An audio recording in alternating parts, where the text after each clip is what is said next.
तीन तिगाड़ा काम बिगाड़ा। तीन बहुओं के रवैये से सासू माँ बहुत परेशान थी। दरअसल बात ये थी कि तीनों बहुओं में किसी बात को लेकर अनबन हो गई थी।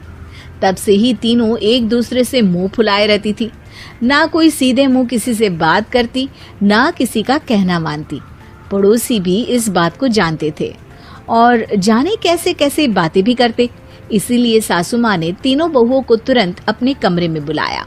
मैं कई दिनों से देख रही हूँ, तुम तीनों अलग अलग सारे काम कर रही हो। ये सब नहीं चलेगा, तीनों को मिलकर ही काम करना पड़ेगा। सास की बात सुनकर एकदम से बड़ी बहू बोल उठती है। नहीं मम्मी जी, मैं इन दोनों के साथ कुछ नहीं कर सकती। मैं इस घर की बड़ी बहू हूँ, फिर भी ये मेरा कहना बिल्कुल भी नहीं मानती। अरे जेठानी जी, जानबूझकर मुझे डबल काम करवाती है आप। और छोटी मुझसे टेढ़े मुंह ही बात करती है। इन दोनों के बीच हमेशा सैंडविच बन जाती है मेरी, और मैं हमेशा आलू की तरह बीच में मसली जाती हूँ। मम्मी जी, इन दोनों को लगता है कि मैं छोटी हूँ तो इनके पैरों तले दब जाऊंगी, लेकिन नहीं, मेरा भी उतना ही अधिकार है जितना इन दोनों का है। बड़ी आई दोनों मेरी चुगली करने के लिए, मुझे क्या कम समझ रखा है। तीनों बहू एक दूसरे से बहस करने लगती है और सास दोबारा ये देखकर टेंशन में आ जाती है और सबसे कहती है, चुप हो जाओ, अब से तुम तीनों सारे काम एक साथ करोगी। आंख बंद करके एक दूसरे की बात सुनोगी। तुम तीनों इस बात को गांठ बांध लो, वरना अगली छुट्टियों में तुम्हारा अपना मायके जाना कैंसिल। सास की बातें सुनकर डर के मारे तीनों हामी भर देती हैं। जी मम्मी जी, मैं समझ गई। हाँ मम्मी जी, जैसा आप कहें। आप जो कहेंगी मैं वही करूंगी। तीनों बहू सास की बात को गांठ बांध लेती है और वादा करती है कि अब से सारे काम वो तीनों एक साथ मिलकर ही करेंगी। ये सब देखकर सास खुश हो जाती है और वहाँ से चली जाती है। नीचे जाकर वो देखती है कि घर में शर्मा जी आए हुए होते हैं।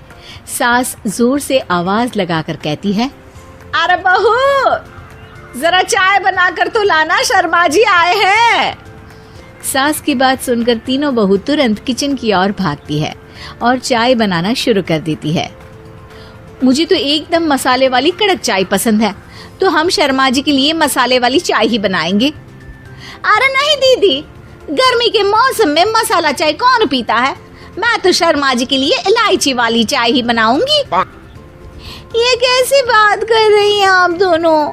मेरी मम्मी ने सिखाया है कि मेहमान को ज्यादा दूध और शक्कर वाली चाय देनी चाहिए, वरना वो घर वालों को कंजूस समझते हैं। तो मैं तो शर्मा जी को ऐसी ही चाय दूंगी।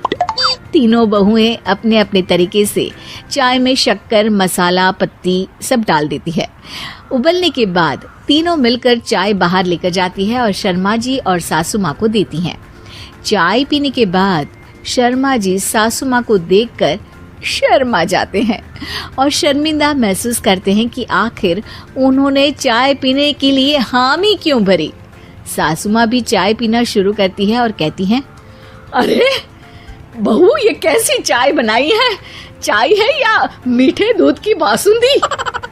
हाँ, चाय अच्छी नहीं लगी क्या? कोई बात नहीं, हम पराठा बनाकर लाते हैं। चलो चलो अंदर।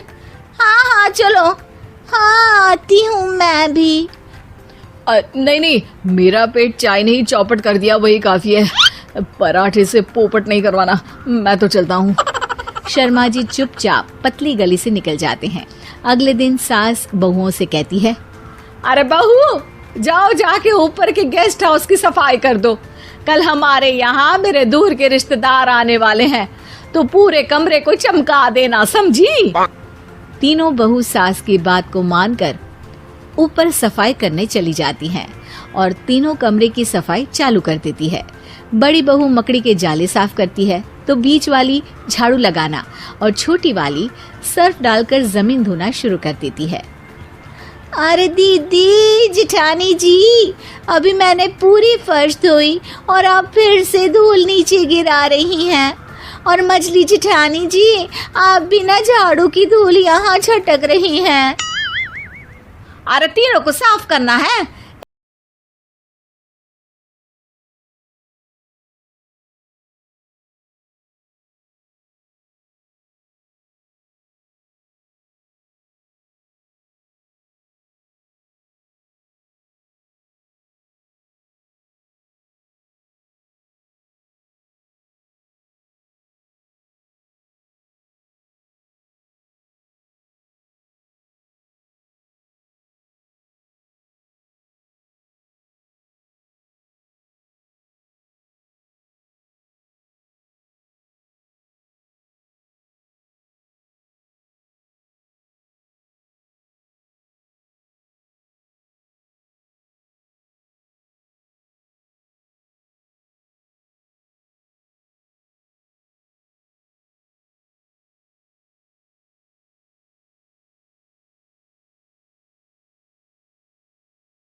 ने ये बात ना आज साबित करके दिखा दी।